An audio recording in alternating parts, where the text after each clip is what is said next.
Alhamdulillahirabbil alamin. Arsala rasulahu bil huda wa dinil haq yudhhirahu 'alad dini kulli wa kafa billahi syahida.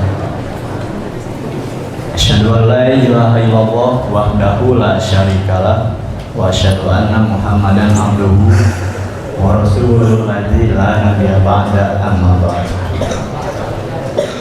Qala Allah ta'ala fil Qur'anil Karim, a'udzu billahi minasyaitonir rajim. Ya ayyuhalladzina amanu ittaqullaha haqqa tuqatih wa la tamutunna illa wa antum muslimun. Puji dan syukur hanyalah milik Allah Subhanahu wa taala, yang mana atas karunia kudrat dan irodatnya kita semua masih diberikan kesempatan, masih bisa berkumpul di Masjid An-Nur ini dalam rangka pengajian rutinan hari Senin, yang mudah-mudahan dengan kita mengikuti pengajian Senin kali ini bisa lebih meningkatkan kualitas keimanan dan ketakwaan kita semua.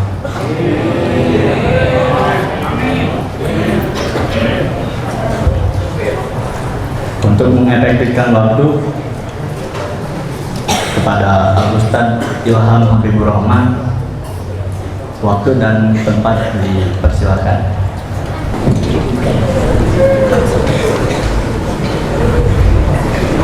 Alhamdulillah, nahmaduhu wa nasta'inuhu wa nastaghfiruh wa na'udzu billahi min syururi anfusina wa min sayyiati a'malina. May yahdihillahu fala mudhillalah wa may yudlil fala hadiyalah. Asyhadu an la ilaha illallah wahdahu la syarikalah wa asyhadu anna Muhammadan abduhu wa rasuluh sallallahu alaihi wa alihi wa sahbihi wa man tabi'ahum bi ihsan, amma ba'd. Auladil udaba wa banatil adibat, tidak ada kalimat yang pantas kita ucap pada kesempatan kali ini selain rasa syukur alhamdulillah berkat bimbingan hidayah dan inayah Allah, kita masih bisa melaksanakan rutinitas ilmiah, mengkaji ilmu, menggali khazanah untuk terus meningkatkan ilmu, iman, dan amal soleh kita. Sebab tidak semua remaja yang seumur dengan kalian memiliki kenikmatan yang sama. Mungkin kalau kalian sekolah di luar, pulang sekolah nongkrong, ngegibah orang, minum minuman keras,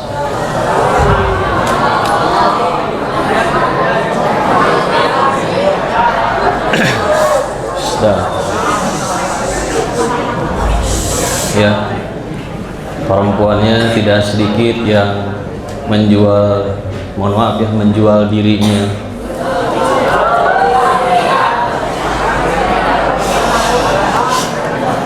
Hari ini banyak orang, remaja-remaja perempuan, untuk meningkatkan tingkat sosialitanya, ingin punya iPhone 13, itu menjual dirinya. Naudzubillah.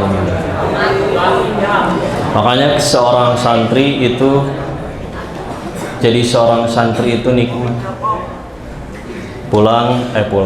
Bangun sejak subuh, ada yang tahajud, sholat malam, kemudian sholat qobliyah subuh, berjamaah subuh, tadarus Quran, paginya sekolah. Artinya jam 7 saja sudah masagi.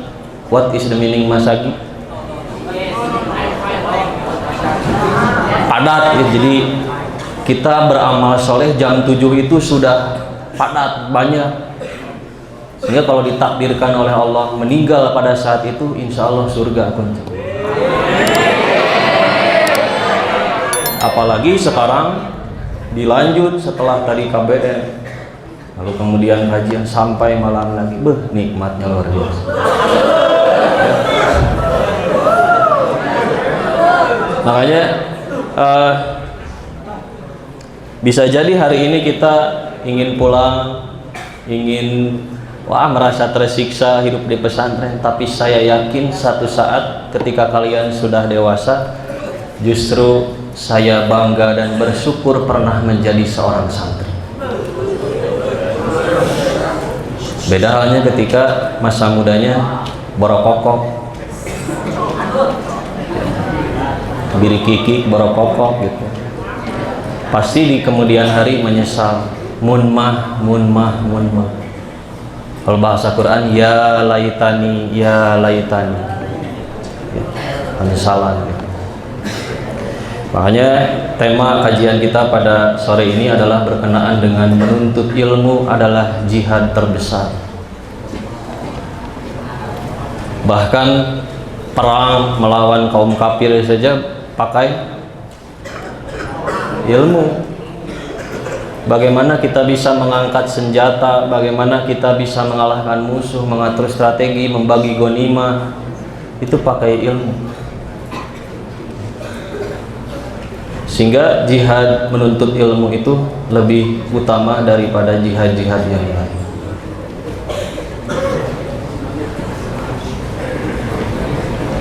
Tapi judul ini juga tidak menafikan jihad-jihad yang lain, namun menunjukkan ada keutamaan. Ya. Kalau kita kehilangan manusia, misalnya Indonesia perang lawan Malaysia, Indonesia habis setengahnya. Bisa melahirkan manusia-manusia lagi. Tapi kalau Indonesia bertambah penduduknya, misalnya sekarang berapa? Penduduk Indonesia berapa?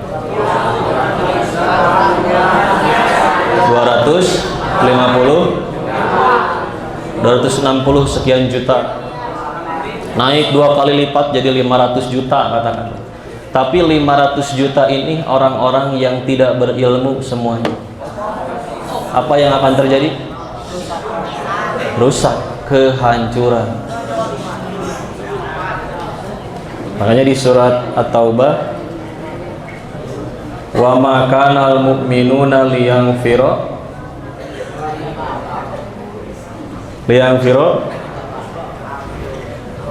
kafah. Jadi jangan mukmin itu berangkat ke medan perang semuanya, harus ada yang menuntut ilmu. Tapi jangan juga semuanya menuntut ilmu, nanti tidak ada yang perang gitu. Semua ada plot-plotnya masing-masing, keahliannya masing-masing.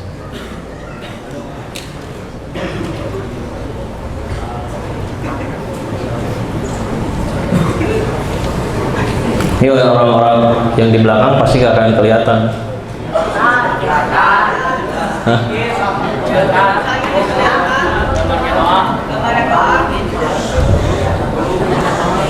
Ini surat Az-Zumar ayat 9. A'udzubillahi minasyaitonirrajim. Amman huwa qanitun ana al-laili sajidan wa qa'iman yahdharunal akhirata wa yarjuna rahmata rabbih. Qul hal yastawil ladzina ya'lamun wal ladzina la ya'lamun innama yatadzakkaru ulul albab. Kata kuncinya ada di hal yastawil ladzina ya'lamun wal ladzina la ya'lamun. Apakah sama antara orang yang berilmu dengan orang yang tidak berilmu, kata Allah. Ini sindiran bagi orang-orang yang tidak berilmu. Di semua ada ilmunya, bahkan buang air besar saja ada ilmunya.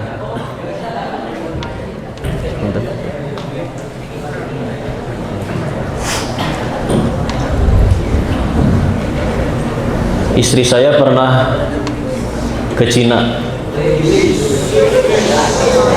waktu masih jomblo. Dia bercerita tahun 2015 itu di bandara Beijing. terlihat modern gitu ya. Tapi ketika masuk ke toiletnya, padahal ada toilet gitu, tapi di lorong menuju toilet itu banyak kotoran-kotoran, dan bukan kotoran hewan tapi kotoran manusia. Jadi hari ini kita banyak toilet, tapi banyak pula orang yang belum tahu cara menggunakan toilet. Jadi segala sesuatu ada ilmunya gitu.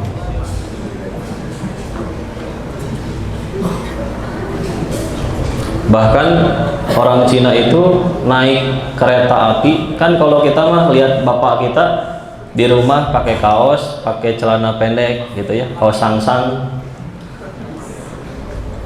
Di Cina mah enggak, orang pakai kaos sangsang, pakai celana pendek itu naik MRT.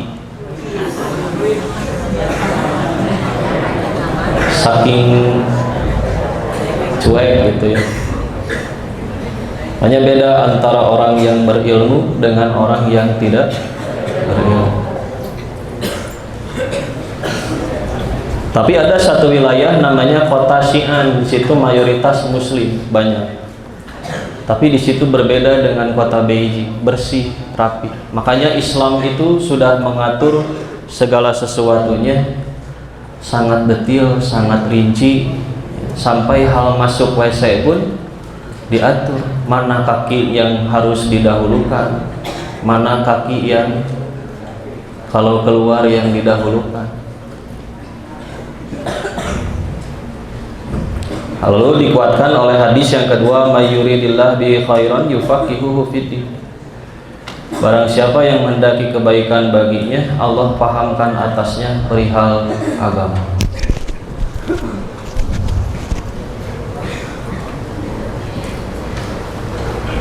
Keutamaan ilmu. Yang pertama, orang yang berilmu itu diangkat derajatnya. Ayatnya bagaimana?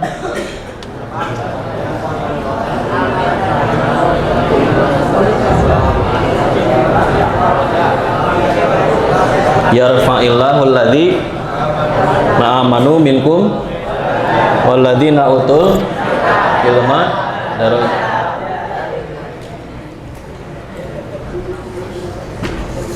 Bukan hanya ilmu agama, ilmu-ilmu lain pun kalau kita jadi ahli pasti diangkat derajat, dihormati. Wah, dia profesor, wah dia ustaz, dia ulama. Pasti dihormati. Padahal harta kekayaannya biasa-biasa saja, tapi ilmunya tinggi dan orang pun hormat terhadap dirinya, dihargai gitu. Makanya kata Ali bin Abi Thalib, ilmu itu lebih baik daripada harta. Ilmu menjagamu sedangkan engkau menjaga harta. Ilmu bertambah bila diamalkan dan harta berkurang bila dibelanjakan. Orang alim menjadi hakim sedangkan harta yang diputuskan. Saya sering mengibaratkan orang yang berilmu itu ibarat air sungai. Kalau air sungai yang dalam, bagaimana kondisi di atasnya? Tenang, ya, sangat tenang. Tapi kalau sungainya dangkal, berisik, rusuh, ya kan? Dan itulah gambaran orang yang berilmu dengan orang yang tidak berilmu. Kalau orang yang berilmu, dia tenang, kapan harus bicara, kapan harus diam. Setiap kali dia bicara, pasti yang keluar itu adalah hikmah, pelajaran, nasihat. Banyak ilmu yang bisa kita dapat. Tapi bagi orang yang tidak berilmu, dia sering sekali bicara. Untuk apa? Untuk menutupi kebodohannya. Jadi kalau ada orang yang bicara tapi tong kosong nyaring bunyinya, itu orang yang tidak berilmu gambarannya. Ya, sering kita temukan orang yang miskin, yang biasa saja, tapi kemudian dihormati oleh masyarakat di sekitarnya. Dia orang yang berilmu.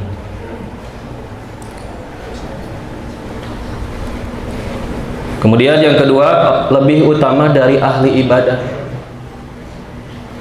Ahli ibadah yang tentu ibadahnya asalan. Saya ditakdirkan pernah umroh, dari sholat maghrib ke isya itu sengaja duduk di depan Masjidil Haram, di depan Ka'bah. Duduk saja gitu, berdoa, zikir dan lain sebagainya. Tapi di depan saya ada orang, dia sholat dari awal maghrib sampai isya, tidak berhenti. Ongkoh ahli ibadah, tapi sepertinya dia tidak punya ilmunya. Apa yang terjadi kalau ibadah tanpa ilmu? Acak-acakan. Orang sholat tiba-tiba ikut sholat, ya. Tidak tahu niatnya apa, sehingga inilah yang kemudian berbahaya. Mesti menjadi perhatian bagi kita. Kata Nabi, kelebihan alim, orang yang berilmu, dan abid, orang yang rajin ibadah tapi tidak pandai, adalah seperti kelebihanku terhadap orang yang paling rendah di antara kalian. Kemudian Nabi bersabda, sungguhnya Allah, malaikat, serta penghuni langit dan bumi, semut yang berada di sarangnya, dan juga ikan senantiasa meminta rahmat kepada orang yang mengajarkan kebaikan kepada manusia. Bahkan dalam satu riwayat, seorang tabi'in pernah menyatakan, orang yang menuntut ilmu itu oleh malaikat dilindungi oleh sayap-sayapnya.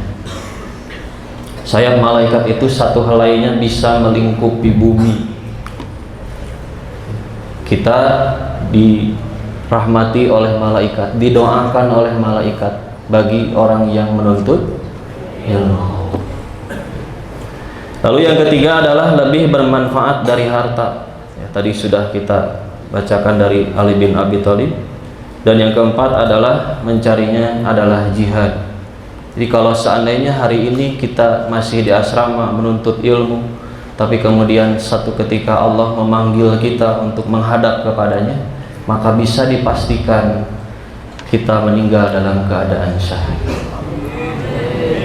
Maka berbanggalah menjadi seorang santri, ya. Ilmu secara bahasa yaitu yakin dan membenarkan, bukan don, bukan waham, bukan syak, bukan ragu-ragu, bukan bimbang. Secara istilah adalah pengetahuan dan prinsip yang terhimpun untuk satu tujuan. Jadi kalau ada satu hal yang meragukan, itu bukan ilmu. Seperti lagi saum, kita lihat korma, ya korma atau cucungu. Seperti menanyakan, apa sih buah yang dimakan oleh Nabi Adam ketika harus dikeluarkan dari surga? Iya, buahnya jenisnya bagaimana, rasanya bagaimana, itu dipertanyakan. Untuk apa kepentingannya? Tanpa adanya tujuan, tanpa adanya meningkatkan amal soleh kita, lebih baik dihindari. Kemudian cabang ilmu, yang pertama ada ilmu Rabbani, ilmu yang diberikan kepada seseorang yang memiliki keistimewaan berdasarkan ilham. Ini ilmu yang diberikan kepada para nabi, khusus untuk para nabi. Yang kedua ada ilmu syar'i, ilmu tafsir, fikih, dan hadis. Ilmu yang minimal bisa dikuasai oleh setiap muslim. Yang ketiga ilmu hakiki, ilmu kebenaran, yaitu ilmu mantik, filsafat. Dan yang keempat ada ilmu sains, ilmu kedokteran, biologi, dan seterusnya. Makanya Imam Al-Ghazali membagi ada ilmu fardu kifayah, ada fardu ain.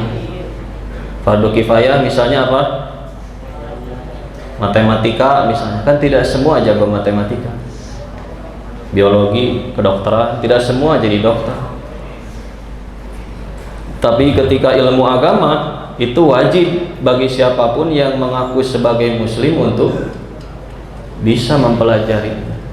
Bagaimana kita ingin masuk surga sementara kuncinya saja, ilmunya saja kita tidak punya. Ngarot pengen surga Firdaus tapi kita tidak tahu ilmunya. Nah ini yang berbahaya. Nah ini harus kita tahu ya, ada benturan antara ilmu dengan agama di masa lalu.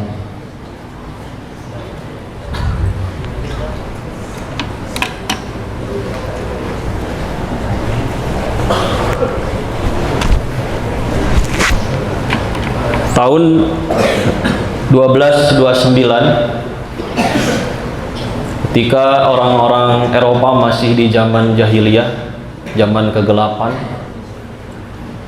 dibentuk sebuah mahkamah inkuisisi namanya. Di mahkamah ini khusus menghukum bagi mereka yang bertentangan dengan faham gereja. Jadi kalau kata gereja bumi itu sebagai pusat tata surya, maka bagi mereka yang menentangnya harus dihukum. Dan doktrin gereja pada waktu itu begitu. Bumi adalah pusat tata surya. Lalu dibantah oleh seorang ilmuwan namanya Nicholas Copernicus dengan teorinya heliosentris, bahwa tata surya itu adalah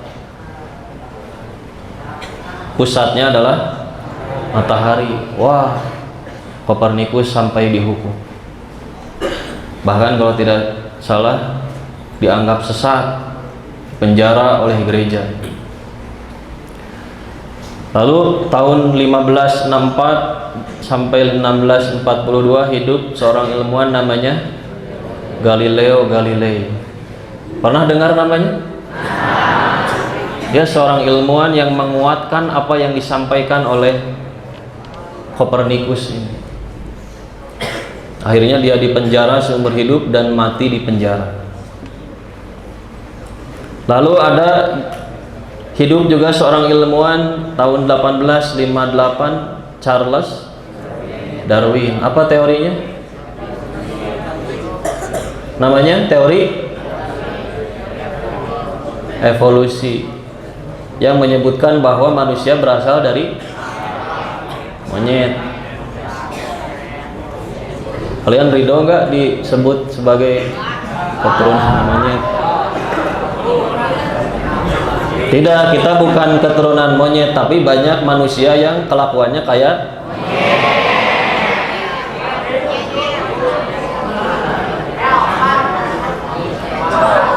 dia juga sama, dianggap sesat oleh gereja.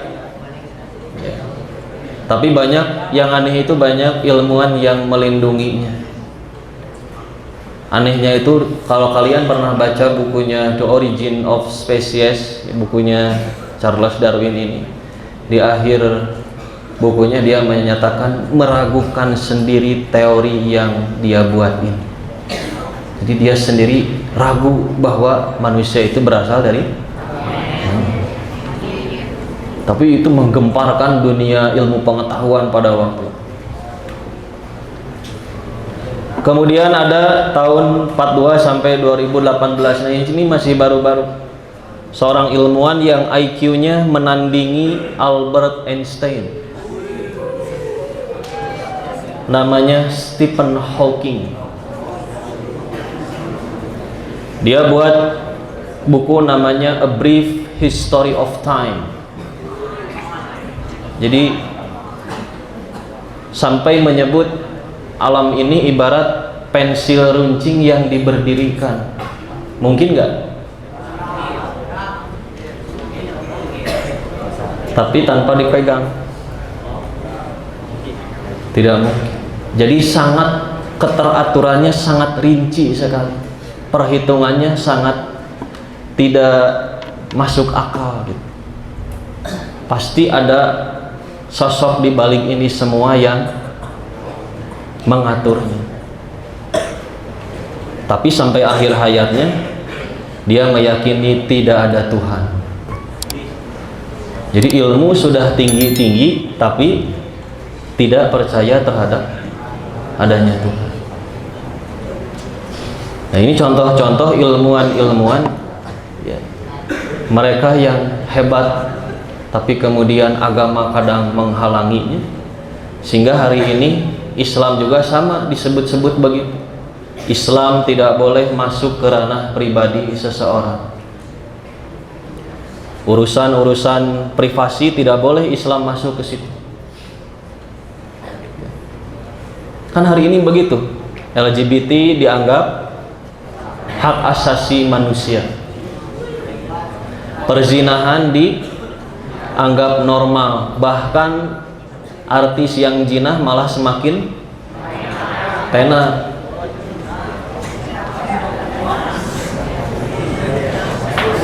Ya, artis yang berzina kemarin, yang pedofil malah diundang ke televisi. Tapi ketika ada anak-anak penghafal Quran, mereka menutup telinga, menjaga hafalan mereka dari musik, dianggap ketinggalan zaman. Hanya di akhirnya welcome to akhir zaman. Nah, ini penting, makanya harus seimbang antara agama dengan ilmu. Jangan agamanya saja yang kuat tanpa tahu ilmunya. Nanti ada itu. Jangan ilmunya kuat tapi agamanya tidak kuat. Harus seimbang.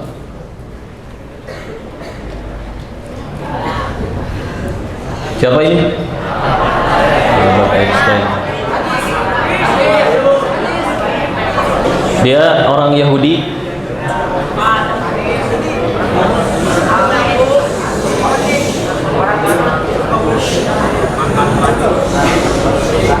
Menyatakan hal yang demikian. Science without faith is blind. Ilmu tanpa keyakinan, tanpa agama, buta.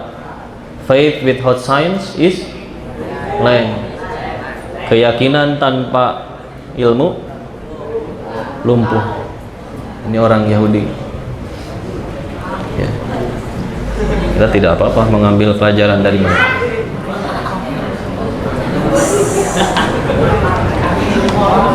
Masyarakat India adalah binatang yang dianggap suci. Kenapa dianggap sebagai binatang yang suci? Karena dia menjadi tunggangan dari dewa guru, ya, atau satu dewa begitu ya, yang menunggang sapi yang disebut sebagai Agni itu.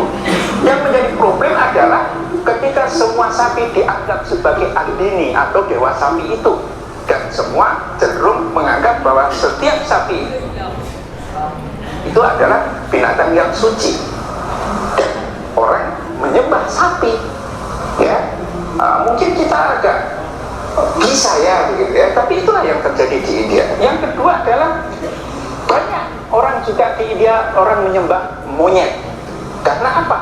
Karena di dalam masyarakat India, dan kalau kita tahu tentang cerita ya, epos Ramayana terutama, di mana di situ ada seorang kesatria yang terdiri dari monyet putih yang disebut sebagai Hanuman.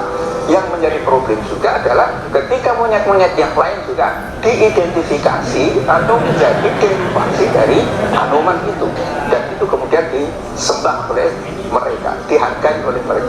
Bahkan percaya nggak percaya, di India juga banyak orang yang menyembah tikus. Tikus, binatang yang sangat bau, yang di sini dikejar-kejar, di Indonesia dikejar-kejar, di India disembah juga itu. Nah, kalau tidak percaya, nanti kita akan buatkan linknya untuk bisa dipelajari itu.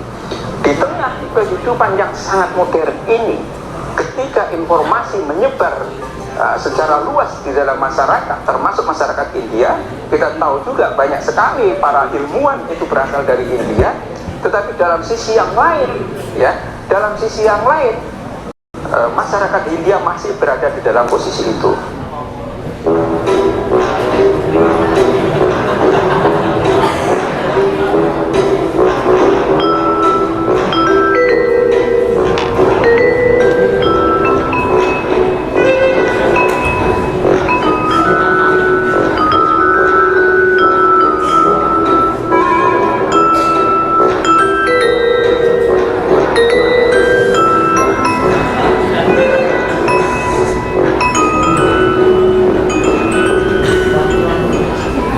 Nah, inilah gambaran ketika agama terlalu kuat tapi tanpa apapun disembah. Bahkan saya perlihatkan ke anak kelas 10 menyembah toilet orang India, menyembah motor karena motornya sana habis kecelakaan dibawa, tapi sendiri motor itu bergerak sendiri ke tempat kecelakaannya lagi, terus menerus, lalu disembah. Ini pesan ya. Ini posisi barang-barang yang lebih rendah daripada kita. Hewan, batu, tadi apa? Tikus, monyet, sapi, ini posisinya di bawah. Posisi manusia Allah tempatkan pada posisi yang paling tinggi. Kalau manusia menyembah monyet, menyembah tikus, artinya apa? Manusia merendahkan diri. Kalau manusia menyembah patung yang dia buat sendiri, artinya manusia sedang menghinakan dirinya sendiri. Makanya musyrik itu perbuatan menghinakan diri sendiri. Menyekutukan Allah itu menghinakan derajat manusia. Hanya manusia itu diberi pilihan mau menjadi lebih mulia dari malaikat atau lebih rendah daripada binatang. Itu pilihan. Hanya ketika kita beriman pada Allah, cukup kepada Allah, tidak pernah musyrik, nah itulah tempat kita memuliakan diri kita. Kemudian yang tadi, kabur menghindari hari kiamat. Memang kiamat hanya hujan lokal karena tidak punya ilmunya. Nah inilah pentingnya belajar, pentingnya berilmu. Misalnya mereka, kemudian sumber ilmu, kata Nabi, Innallah yarfa'u bihadal kitab aqwaman wa yad'u bihi akharin. Dengan kitab ini, dengan Al-Quran ini, Allah angkat derajat satu kaum dan Allah rendahkan satu kaum.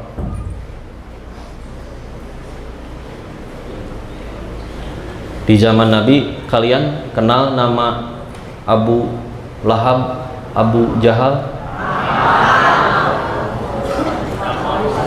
Mereka bukan orang yang bodoh secara intelektual. Saya yakin ketika mereka mendengar Al-Quran, mereka tahu bahwa Quran itu bukan buatan manusia. Tapi karena kepentingan jabatan, kepentingan dunia, kepentingan kaumnya, mereka tidak mau beriman. Hanya orang Arab itu disebut Arabul Urab. Orang Arab pada zaman Nabi itu orang Arab paling tinggi bahasa dan paling tinggi rasa sastranya. Kan Umar juga ketika dibacakan Toha, apa ayat lanjutannya? Langsung menyatakan keimanan ini bukan buatan manusia. Banyak kasus-kasus semacam itu. Makanya Allah menantang, fa'tu bisuratin min misli, buat satu surat yang bisa menandingi kehebatan Al-Quran. Beberapa angkatan yang lalu ada yang nanya, Ustadz, Islam itu benar enggak sih? Kami kan lahir dari orang tua yang Islam. Bisa saja Kristen yang benar, atau Nasrani yang benar, atau Yahudi yang benar. Lalu saya jawab, baca nih Quran, buat satu surat yang sama dengannya, maka kamu boleh pindah agama. Pernah dengar kisahnya Ustadz Felix Xiao? Kenapa dia bisa masuk Islam? Wah, dia itu kisahnya sama seperti Nabi Ibrahim, tapi mempelajari berbagai macam agama. Hindu dia pelajari, Buddha dia pelajari, Kristen apalagi, wah dibaca bolak-balik. Sampai dia memutuskan untuk ateis, saya tidak percaya terhadap Tuhan. Tapi kemudian bertemu dengan salah seorang ulama, bawa Quran dibaca. Yang dia baca Al-Baqarah ayat-ayat yang awal tadi, fa'tu bi suratin min misli. Wah, kitab ini menantang. Bisa tidak? Ternyata dalam sejarah tidak pernah ada orang yang bisa menandingi kehebatan Al-Quran. Kalau Al-Quran itu tidak dijamin, mungkin redaksinya hari ini sudah beda-beda, macam-macam, aneh-aneh. Ini saya tunjukkan. Ini ilustrasi ya, si bapak-bapak ini ilustrasi. Film Umar bin Khattab, dikisahkan bapak-bapak ini adalah Musailamah Al-Kadzdzab, nabi palsu yang mengaku nabi ketika nabi masih ada. Dia bikin satu surat tandingan ya. Watohina titohna, demi alat aduk yang mengaduk. Wal ajinati ajna, dan demi adonan-adonan. Wal khobizati khobza, dan demi roti. Wasaridati sarda, dan demi selai-selai. Wal laqimati laqma, dan demi potongan-potongan daging. Ihalatan wasamna, ada yang tipis, ada yang tebal. Ini ayat Quran atau resep bikin sandwich? Bikin burger.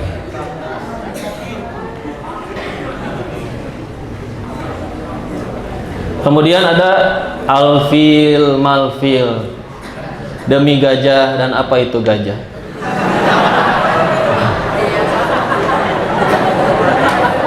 Wama adro kamal fil, dan apa itu gajah? Lahu dzanbu wabilun, padanya ada ekor yang kusut. Wa hurutum tawilun, dan ada belalai yang panjang.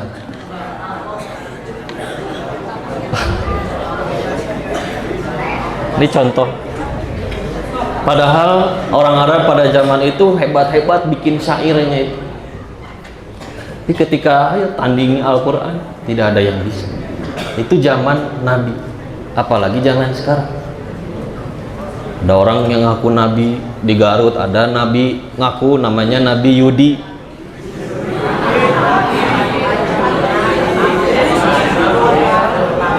Nabi Sensen,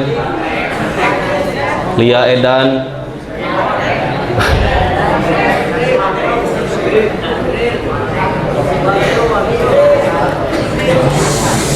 Mengaku dapat kitab, termasuk Ahmadiyah, Mirza Ghulam Ahmad, mengaku juga sebagai nabi. Ini gambaran. Jangan sampai kita ragu terhadap Quran dan jadikan Quran itu sebagai sumber ilmu kita.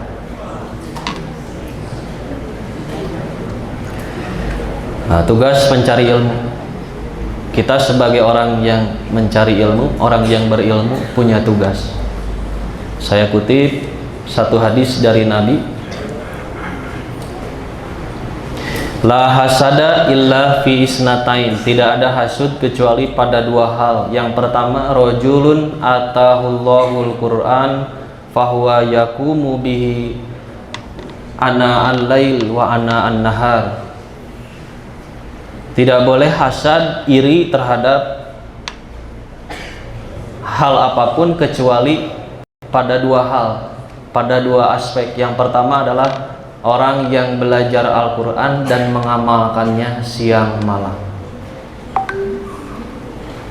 Wa rajulun a'tahu malan fahuwa yunfiqu minhu ana al-laili wa ana an-nahar, dan orang yang rajin berinfak siang dan malam. Jadi iri itu ada dua, ada hasad, ada ghibthah namanya. Kalau hasad itu biasanya ingin menjatuhkan. Senang lihat orang susah, susah lihat orang senang. Bawaannya teh pingin menjatuhkan. Tidak ridho saya ningali si eta ranking hiji. Gimana caranya supaya tidak ranking 1? Itu namanya hasad. Kalau ghibthah, ketika kita beramal, belajar siang malam, kita iri terhadap amal yang dia lakukan. Itu gitu, ingin melebihi amal yang dia lakukan. Kalau dia rajin tahajud, saya juga harus lebih rajin. Nah itu gitu. Nah, tugas seorang pencari ilmu itu adalah memberikan contoh, memberikan uswah. Jangan sampai lulusan santri tapi kelakuan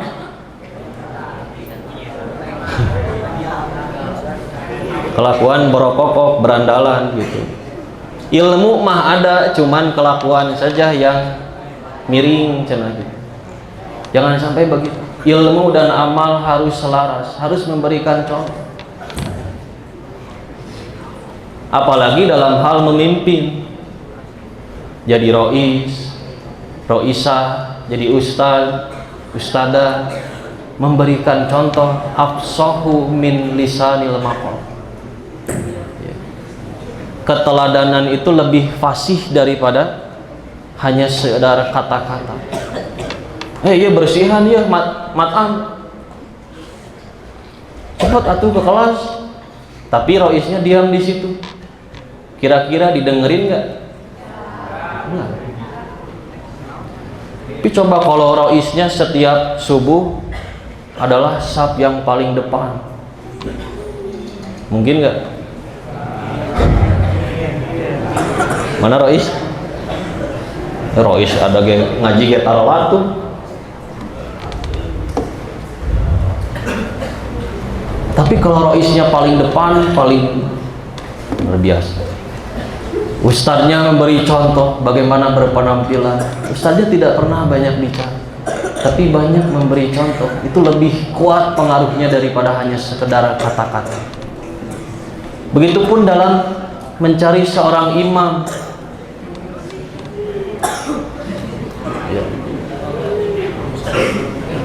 Cari seorang imam itu yang dia minim berkata-katanya, sekali berkata beh lagi.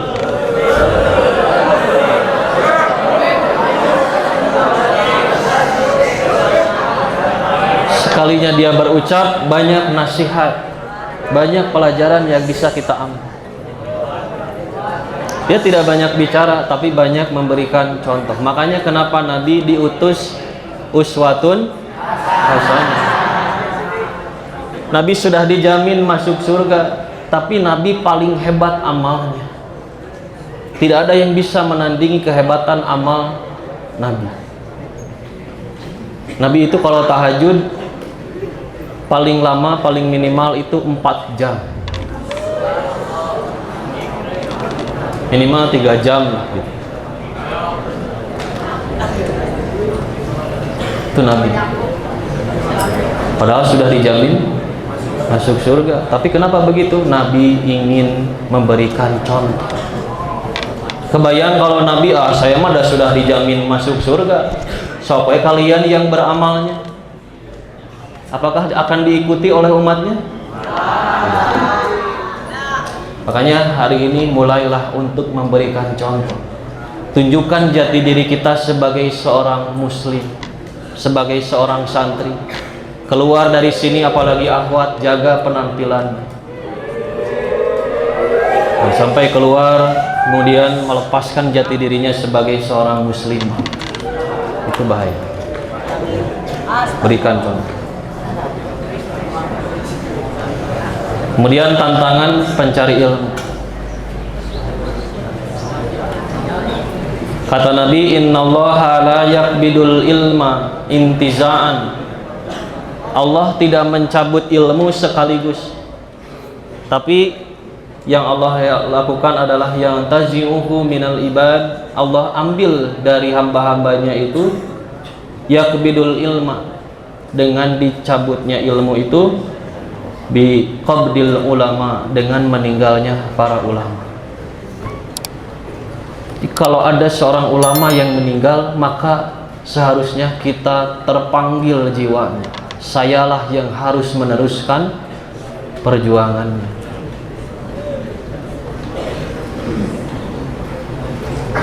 Makanya kalau ada pemuda-pemuda, ya, ada seorang ulama meninggal, maka berembuklah, bersepakatlah, mari kita tunda hari kiamat. Gitu bahasa. Dengan apa? Dengan kita belajar bersungguh-sungguh, belajar agama. Jangan semua berbangga-bangga masuk universitas wah ternama, tapi eueuh nu jadi ulama. Satu angkatan tidak ada satupun. Nah, ini kekhawatiran. Ini Mosedayan, seorang perwira Israel, mengatakan kelemahan umat Islam itu hari ini tidak peduli Quran, buta terhadap sejarah, dan malas dalam perencanaan. Jadi jangan sampai, ini masukan ya, kita balapan ingin hafal sekian juz, tapi substansi Qurannya tidak pernah kita baca, tidak pernah kita kaji. Apa maknanya yang kamu hafal? Tidak tahu. Nah, itu masih menjadi PR kita, tugas kita.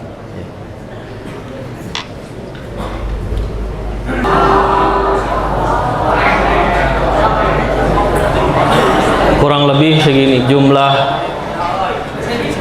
umat beragama di dunia. Paling tinggi masih Kristiani. Umat Islam 1,9 miliar.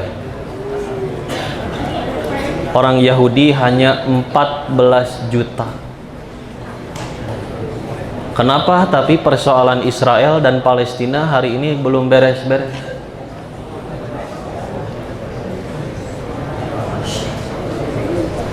Karena orang Yahudi pakai ilmu. Kenapa hari ini kita banyak tapi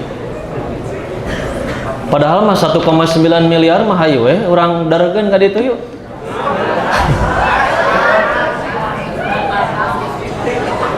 Padahal dikelilingi itu oleh negara-negara muslim besar. Tinggal serang saja habis 14 juta itu. Tapi tidak sebegitu mudah. Banyak sekali kerumitan yang luar biasa. Itu tidak akan bisa terselesaikan kalau kita tidak punya ilmu. Saya di sini bukan menekankan bahwa jadi ustaz, enggak. Harus semuanya punya minat dan posisinya masing-masing. Jadilah diplomat, jadilah presiden, menteri, segala rupa. Punya kekuatan, punya power, yang akhirnya kita juga punya kewenangan untuk menolong kawan-kawan kita, saudara-saudaraku, meninggikan derajat Islam di kemudian hari. Nah, ini gambar yang keduanya. Sekalipun Kristen itu lebih banyak daripada kita, tapi percepatan umat Islam itu lebih besar daripada agama-agama lain. Bahkan diprediksi sekitar tahun 2060 nanti justru umat Islam yang akan lebih banyak daripada orang Kristen. Tapi kita di tengah-tengah kebanyakan itu, apakah hanya buih di lautan, tidak berkualitas sama sekali? Jadilah emas, ya. Emas sekalipun dilemparkan ke kotoran tetaplah emas. Tetapi ketika kucing disimpan dalam singgasana raja, tetaplah kucing. Dalam situasi apapun, dalam kondisi apapun, kita tetaplah sebagai seorang emas yang dibutuhkan oleh Islam di kemudian hari, mempelajari ilmu, tidak pernah puas dengan ilmu, sehingga kita meninggal dalam keadaan syahid karena berjihad di jalan Allah. Itu saja mungkin yang bisa saya sampaikan. Mudah-mudahan bisa menjadi manfaat untuk diri kita semua dan lebih giat lagi dalam menggali ilmu, menggali hazanah. Ini ada yang terlewat ya sedikit. Sebelum mencari ilmu maka kita harus tilawah dulu, baca, gali ilmu sebanyak-banyaknya, rajinlah baca buku. Kenapa umat Islam hari ini terbanyak di dunia itu di mana? Indonesia, tapi paling rendah dalam hal membaca buku. Hanya perintah yang pertama adalah baca, baca, baca. Pemimpin yang hebat pasti adalah orang yang rajin membaca. Yang kedua adalah tazkiyah, sucikan diri. Bagaimana kita bisa dapat kebaikan ilmu daripada Allah sementara kita penuh dengan dosa? Masuk telinga kanan, keluar telinga kiri. Padahal pelajaran baru sejam yang tadi, tapi kemudian kita lupa. Nah, itu ilmu yang tidak berkah. Mintalah kepada Allah. Sering setiap maghrib, Robbi zidni ilma. Minta pada Allah, maka Allah akan berikan ilmu kepada kita. Lalu taklim, mengajarkan, ya. Ajarkan ilmu itu, amalkan ilmu itu, maka ilmu itu akan menancap kuat, menjadi lebih banyak, menjadi lebih kuat. Dan sebelum menjadi ilmu itu, maka satu kata kunci yang harus dipegang oleh kita adalah sebelum mencari ilmu, jadilah orang yang beradab. Adab terhadap yang lebih tua, adab terhadap yang seangkatan, adab terhadap yang lebih muda. Imam Malik belajar adab itu 20 tahun.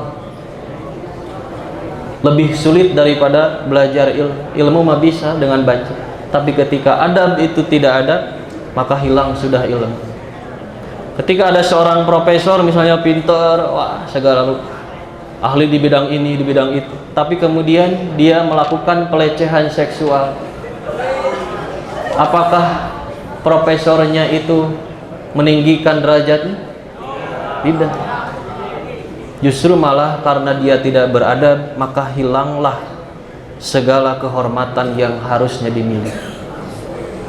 Tapi ketika itu orang biasa-biasa, tapi dia sangat beradab, maka dia adalah seorang yang berharga. Pasti akan dihormati oleh orang. Didengar ucapannya, dilihat apa yang bisa kita ambil dari kehidupan diri. Nah itu ya, itu mungkin beberapa catatan yang bisa saya sampaikan. Mudah-mudahan bermanfaat. Mohon maaf apabila ada kekurangan. Rabbana atina fid dunya hasanah wa fil akhirati hasanah wa qina adzabannar. Aqulu qouli hadza wa astaghfirullah li wa lakum wa lakum minkum. Assalamualaikum warahmatullahi wabarakatuh. Jazakumullah khairan katsiran kepada Al Ustaz Ilham yang telah memberikan nasihat dan ilmunya. Semoga kita termasuk kepada orang-orang yang berilmu, dan ketika kita mempunyai atau mendapatkan ilmu, kita bisa memberikannya atau menyampaikannya kepada orang lain, karena sebaik-baik manusia adalah yang bermanfaat bagi yang lainnya. Mudah-mudahan apa yang disampaikan oleh beliau bisa berguna dan bermanfaat bagi kita semua. Dicukupkan sekian pengajian kali ini, ditutup saja dengan doa. Rabbana atina fid dunya hasanah wa fil akhirati hasanah wa qina adzabannar.